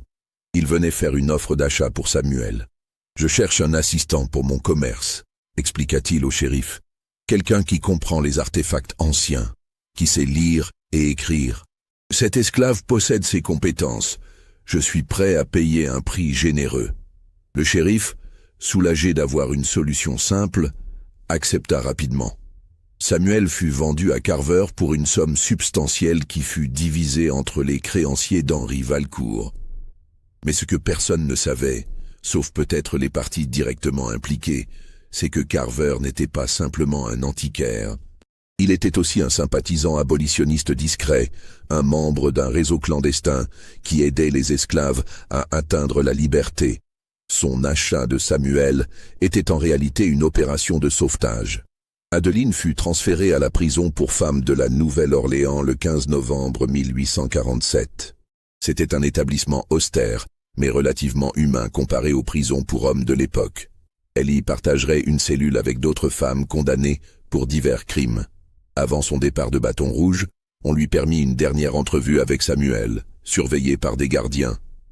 Ils se retrouvèrent dans une petite pièce nue, séparée par une table de bois. Ils se regardèrent longuement sans parler. Puis Adeline sourit, un sourire triste mais authentique. « Combien ?» demanda-t-elle simplement. Samuel comprit immédiatement la question. 38 sont arrivés en lieu sûr. 5 autres étaient en transit quand nous avons été arrêtés. Si tout s'est bien passé, 43 au total. 43 vies, murmura Adeline. C'est plus que je n'aurais jamais osé espérer. C'est votre sacrifice qui l'a permis, dit Samuel. Sans vous, rien de tout cela n'aurait été possible. Sans nous, corrigea Adeline. Nous l'avons fait ensemble. Un silence confortable s'installa entre eux, puis Samuel dit doucement, « Monsieur Carver n'est pas ce qu'il prétend être. » Adeline leva les yeux, surprise. « Vous voulez dire... » »« Je veux dire que mon voyage ne s'arrête pas ici. Et le vôtre non plus, je pense. 5 ans de prison, Samuel, c'est long. Les choses changent, le pays change, la guerre approche, tout le monde peut le sentir. D'ici 5 ans, le monde sera différent. Et vous serez libre de voir ce nouveau monde. » Adeline hocha la tête, les larmes aux yeux. « Et vous, où irez-vous ? » ?»« Là où je suis nécessaire, il reste beaucoup de travail à faire. » Les gardiens annoncèrent que le temps était écoulé. Samuel et Adeline se levèrent. Ils ne pouvaient pas se toucher, pas se serrer la main, pas s'embrasser. Mais leurs regards se croisèrent une dernière fois, porteurs d'une compréhension et d'un respect qui transcendaient les mots. « Merci, » dit Adeline simplement. « Non, » répondit Samuel, « merci à vous. » Puis ils furent séparés, chacun partant vers son propre destin incertain. Les événements de Belle-Rive en 1847 devinrent rapidement une légende locale, racontée et déformée au fil des années. Mais certains faits concrets peuvent être établis à partir des archives qui subsistent, bien que beaucoup de documents aient été détruits ou perdus. La plantation Belle-Rive fut effectivement saisie par les créanciers et vendue aux enchères en décembre 1847. Henri Valcourt mourut moins d'1 mois après le verdict, le 12 décembre, officiellement d'une cirrhose du foie, mais certains murmurèrent que c'était le chagrin et la honte qui l'avaient tué. Il fut enterré dans le caveau familial, mais aucun membre de sa famille étendue n'assista à l'enterrement. La propriété fut achetée par un consortium de planteurs qui la divisèrent et la revendirent en parcelles. Les esclaves restants furent dispersés, vendus à différents maîtres à travers la Louisiane. Hortense, étant libre, ne fut pas vendue, mais elle quitta la région peu après, destination inconnue. Adeline Valcourt passa effectivement 5 ans en prison. Les registres pénitentiaires indiquent qu'elle fut une prisonnière modèle, enseignant même à lire et à écrire à d'autres détenus. Elle fut libérée en novembre 1852, juste avant le début de la guerre de sécession. Après sa libération, Adeline disparut des archives historiques de Louisiane. Certains récits affirment qu'elle partit vers le nord, peut-être vers la Pennsylvanie ou le Massachusetts. Un document non confirmé suggère qu'une femme correspondant à sa description travailla comme institutrice dans une école pour enfants noirs libres à Philadelphie dans les années 1850. Mais son identité ne fut jamais formellement établie. Quant à Samuel, son histoire devient encore plus mystérieuse après son achat par Nathaniel Carver. Les registres commerciaux de Carver montrent qu'il employa effectivement un assistant nommé Samuel pendant environ 6 mois. Puis, en mai 1848, cet assistant disparut des livres de comptes. Des recherches menées bien des années plus tard suggèrent qu'un homme noir libre nommé Samuel Okonkwo vécut au Canada dans les années 1850 et 60, travaillant comme éducateur et organisateur communautaire parmi les réfugiés de l'esclavage américain. Ce Samuel Okonkwo mourut à Toronto en 1868, laissant derrière lui des écrits qui furent malheureusement détruits dans un incendie en 1875. Était-ce le même Samuel ?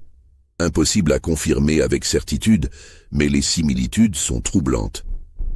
L'histoire la plus étrange et la plus persistante concerne le tumulus indien lui-même. Après le procès, plusieurs personnes tentèrent de localiser le site où Samuel avait prétendument trouvé les artefacts. Des fouilles furent organisées dans les bois au bord de l'ancienne propriété Belle-Rive, mais aucun tumulus ne fut jamais trouvé. Certains affirmèrent que Samuel avait soigneusement recouvert le site après avoir récupéré les objets de valeur. D'autres suggérèrent qu'il n'avait jamais existé, que toute l'histoire de l'or indien était une invention destinée à expliquer l'argent qui provenait en réalité d'autres sources, peut-être de riches sympathisants abolitionnistes du Nord. Cette théorie gagna en crédibilité lorsque, dans les années 1880, un journaliste enquêtant sur les réseaux clandestins d'avant-guerre découvrit des correspondances suggérant que de l'argent avait effectivement été envoyé de Pennsylvanie et du Massachusetts vers la Louisiane en 1847. Ces fonds auraient été destinés à financer des opérations de libération d'esclaves. Mais les preuves étaient fragmentaires et non concluantes. Une autre découverte troublante fut faite en 1892. Lorsque l'ancienne propriété Belle-Rive fut partiellement excavée pour la construction d'une ligne de chemin de fer. Les ouvriers découvrirent, dans les bois précisément à l'endroit où Samuel passait tant de temps selon les témoignages, non pas un tumulus indien, mais une série de tunnels et de chambres souterraines. Ces structures n'étaient pas anciennes. Elles dataient clairement du XIXe siècle et avaient été construites avec des outils modernes. Il y avait des traces de campements temporaires, de stocks de nourriture périmés, de couvertures pourries. C'était manifestement un point de transit, un refuge temporaire pour des personnes en fuite. Cette découverte suggéra une possibilité encore plus audacieuse.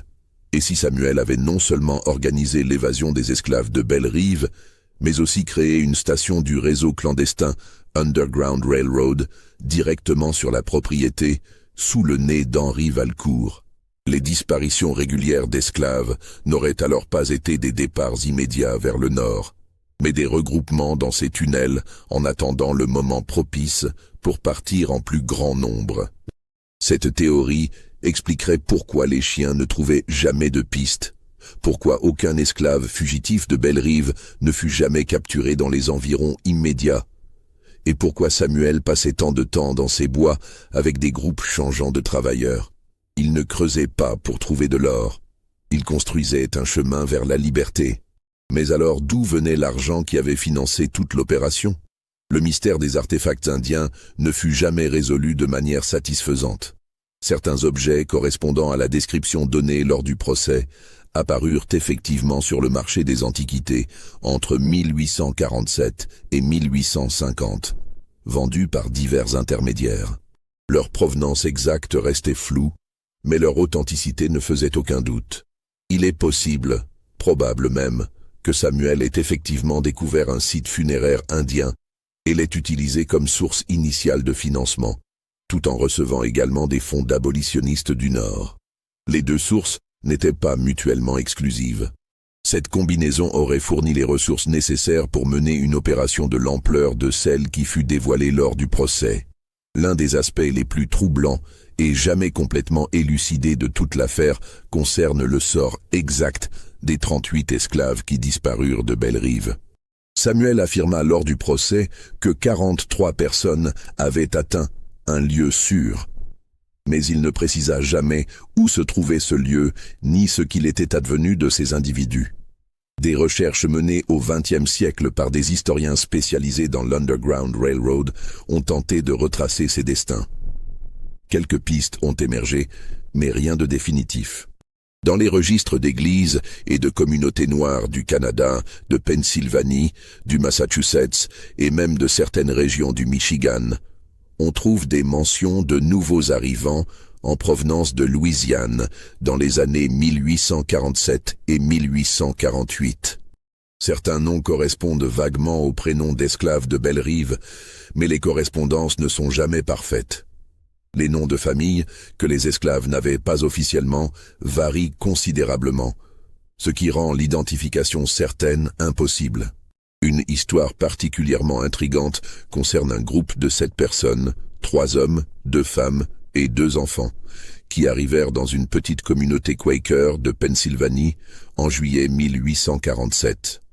Les membres de cette communauté, connus pour leur aide aux fugitifs, notèrent dans leurs journaux privés que ces nouveaux venus parlaient français avec un accent créole et mentionnaient avoir quitté une plantation près du grand fleuve grâce à un homme qui connaissait les chemins secrets.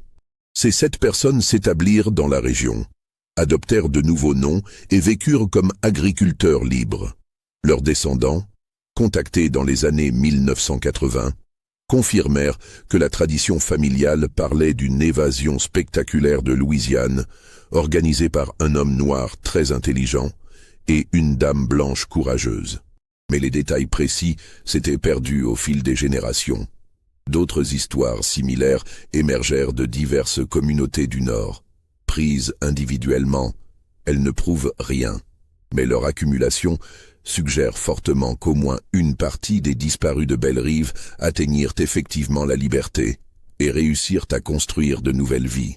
Cependant, une question sombre plane sur cette histoire. Tous réussirent-ils?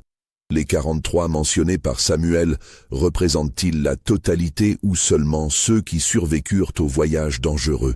Le réseau Underground Railroad, malgré son efficacité remarquable, n'était pas infaillible. Des fugitifs étaient capturés, tués ou mouraient de maladies et d'épuisement en cours de route. Un document troublant découvert dans les archives d'un hôpital de Cincinnati fait mention d'un groupe de 4 personnes, probablement des esclaves fugitifs, admises en août 1847 pour fièvre grave. 2 survécurent, 2 moururent. L'hôpital nota que les survivants parlaient de français et refusèrent de donner leur nom ou leur provenance par peur d'être capturés. Venaient-ils de Belle-Rive? Impossible à confirmer, mais le timing et les détails correspondent. La vérité complète sur le sort de tous les disparus de Belle-Rive ne sera probablement jamais connue. C'est peut-être mieux ainsi. Le secret était leur protection. Et même 150 ans plus tard, ce secret garde une partie de son pouvoir. L'un des épisodes les plus sinistres de toute l'affaire Belle-Rive reste la mort de l'homme non identifié retrouvé pendu en août 1847. Le verdict officiel de suicide ne convainquit personne à l'époque, et avec le recul, il paraît encore moins crédible. Qui était cet homme? Que cherchait-il vraiment à Belle-Rive? Et surtout, qui l'a tué? Des années après les événements, Silas Dutton, le contremaître brutal qui avait été renvoyé de Belle-Rive et qui mourut mystérieusement peu après, fut lui aussi retrouvé dans des circonstances suspectes. Son corps avait été repêché dans le Mississippi avec des blessures à la tête qui auraient pu être causées par un coup violent avant la noyade. À l'époque, personne n'établit de lien entre les deux morts, mais rétrospectivement, les similitudes sont frappantes. Une théorie qui émergea bien plus tard suggère que ces deux hommes, ainsi que peut-être d'autres, étaient des chasseurs de primes ou des criminels attirés par les rumeurs d'un trésor caché à Belle-Rive. La nouvelle de la découverte d'artefacts indiens de valeur s'était répandue malgré les efforts de discrétion.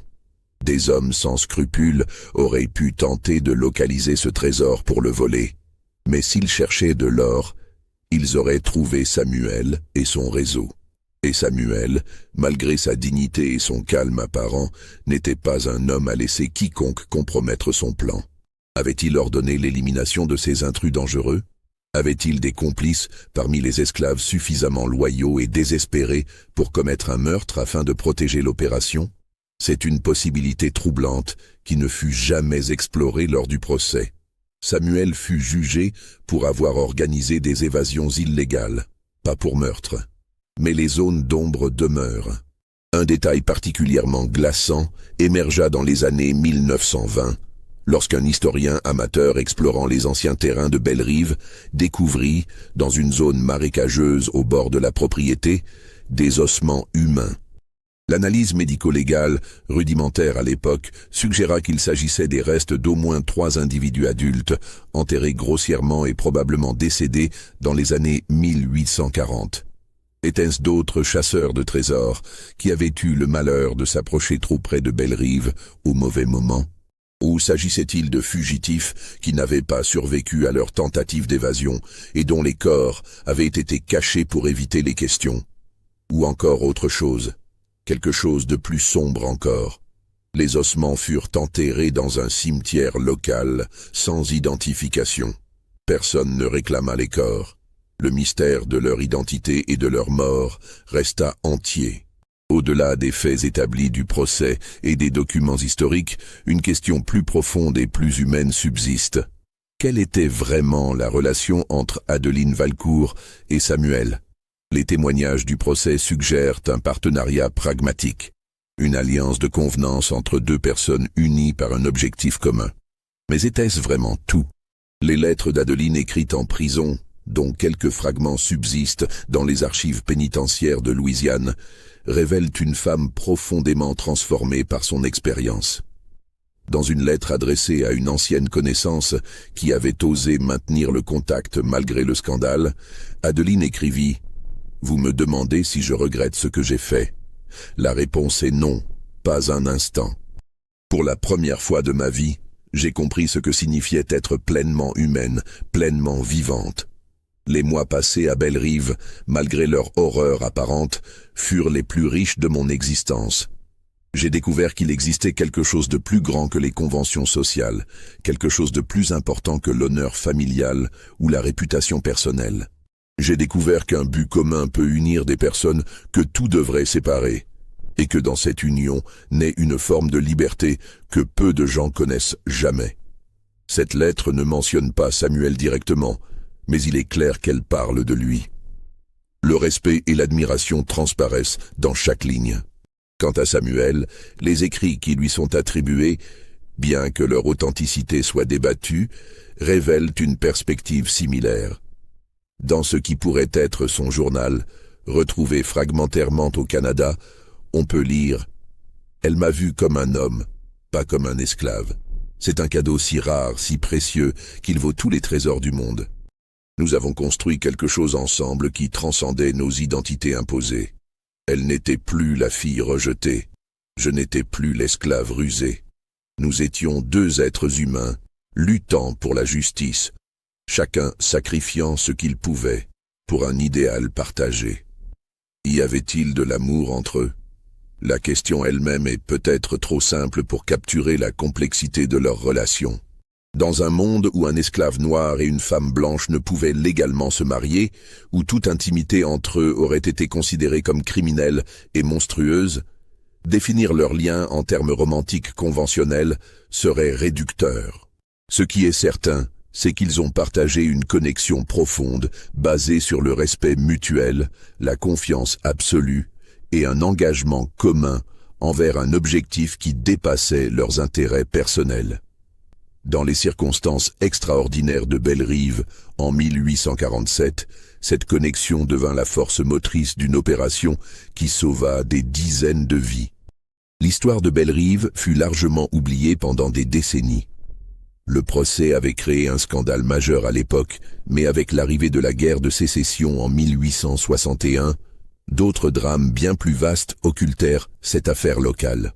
Ce ne fut qu'au début du XXe siècle que des historiens commencèrent à s'y intéresser à nouveau, voyant dans l'histoire de Bellerive un microcosme fascinant des tensions qui avaient mené à la guerre. Les chercheurs du mouvement des droits civiques dans les années 1960 redécouvrirent l'affaire et tentèrent de documenter plus complètement ce qui s'était passé. Mais un problème majeur entravait leurs recherches. Une quantité suspecte de documents avait disparu. Les registres paroissiaux de la région pour l'année 1847 présentaient des pages arrachées. Les archives du tribunal de Bâton Rouge concernant le procès étaient incomplètes, certaines pièces à conviction ayant mystérieusement disparu. Les journaux intimes et correspondances des personnes impliquées avaient été en grande partie détruits. Cette destruction systématique de preuves suggère qu'après les événements, quelqu'un ou plusieurs personnes s'étaient donné beaucoup de mal pour effacer les traces de ce qui s'était réellement passé à Bellerive. Était-ce la famille Valcourt embarrassée cherchant à préserver sa réputation? Les autorités locales inquiètes des implications politiques? Ou au contraire, les partisans de Samuel et Adeline protégeant les détails de leur réseau pour que d'autres puissent continuer le travail? Chaque hypothèse est plausible, mais le résultat est le même. L'histoire complète de Bellerive reste fragmentaire, pleine de lacunes et de zones d'ombre que l'imagination doit combler. Une découverte intrigante fut faite dans les années 1990 dans une vieille église noire de Toronto. Derrière un panneau mural qui était tombé lors de travaux de rénovation, on trouva une boîte métallique contenant divers documents. Parmi eux figurait un registre manuscrit, partiellement endommagé par l'humidité, qui listait des noms, des dates et des sommes d'argent. L'analyse du document révéla qu'il s'agissait apparemment d'un registre comptable lié au réseau Underground Railroad. Plusieurs entrées mentionnaient B comme point d'origine, avec des dates correspondant à l'été et l'automne 1847. À côté de certains noms figurait la mention « Arrivé sain et sauf » ou simplement « AS ». D'autres portaient la mention « Perdu en route » ou PR. Sur 43 noms associés à B, 39 étaient marqués AS et 4 PR. Si B représentait effectivement Bellerive, comme le suggéraient les dates et d'autres indices contextuels, cela signifierait que 39 personnes sur 43 auraient réussi à atteindre la liberté, un taux de réussite remarquable pour l'époque. Mais 4 personnes auraient péri en route. 4 vies perdues dans la quête de liberté. 4 personnes dont les noms exacts restent inconnus, dont les familles ne surent jamais ce qu'il était advenu d'elles, dont les corps ne furent jamais retrouvés ni pleurés convenablement. Ces 4 vies perdues jettent une ombre sur le succès apparent de l'opération. Elles rappellent que derrière les grands récits historiques se cachent toujours des tragédies individuelles, des sacrifices anonymes, des douleurs qui ne furent jamais reconnues. Que devinrent vraiment Adeline et Samuel après leurs destins officiels se séparèrent en novembre 1847? Pour Adeline, les registres pénitentiaires offrent quelques aperçus. Elle fut une prisonnière exemplaire, enseignant à lire et à écrire à d'autres détenus, organisant même une petite bibliothèque avec les livres donnés par des sympathisants extérieurs. La directrice de la prison nota dans un rapport que mademoiselle Valcourt maintenait une dignité remarquable malgré sa déchéance et semblait trouver un sens à son incarcération en éduquant ses compagnes. Elle reçut quelques visites au fil des années. Hortense vint la voir à 2 reprises avant de disparaître elle-même des archives. Un homme se présentant comme un ami de la famille lui rendit visite régulièrement, apportant des livres et des nouvelles du monde extérieur. Certains historiens pensent que cet ami était en réalité un émissaire de Carver ou d'autres abolitionnistes, maintenant un contact avec Adeline et peut-être planifiant sa vie après la prison. Lors de sa libération en novembre 1852, Adeline avait 30 ans. Elle quitta la Louisiane immédiatement et sa trace se perd. La femme correspondant à sa description qui enseigna dans une école pour enfants noirs à Philadelphie dans les années 1850 pourrait être elle, mais l'identification n'est pas certaine. Une possibilité intrigante émerge d'un document trouvé dans les archives d'une organisation abolitionniste de Boston. Une lettre datée de 1858 mentionne une dame française récemment arrivée qui possède une expérience directe de l'organisation d'évasion dans le Sud et qui serait une ressource précieuse pour notre cause.